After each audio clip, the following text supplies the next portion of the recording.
వివాహ భోజనంబు.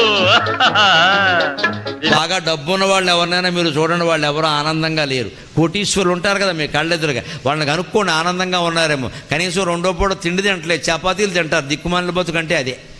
ఆనందం తినడానికి లేదు, అది కూడా ఒకటే చపాతీ, అందులో రెండోది ఉండదు, బరువు పెరుగుతాడు. చట్నీ ఉండదు, బీపీ వస్తుంది. షుగర్ వేసుకోడు, ఎందుకంటే ఈయనకి షుగరు. ఇంకెందుకది ఒక చపాతీ కోసం 100 కోట్లు సంపాదించాడు, సిగ్గులేకపోతే సరి. తినడానికి లేనప్పుడు, కట్టుకోవడానికి లేనప్పుడు, హాయిగా పడుకోవడానికి లేనప్పుడు, నిశ్చింతగా నిద్ర పట్టనప్పుడు ఆ 100 కోట్లు అవతల బారేసి ఆటో డ్రైవర్లో బతకడం నయం. ఆటో డ్రైవర్ మీరు గమనించండి, ఆటో డ్రైవర్ ఎలా ఉంటాడు. ఏం తినాలంటే అది తినండి, ఎందుకంటే ఎప్పుడు పోవాలంటే అప్పుడు పోవాలంతే లెక్క.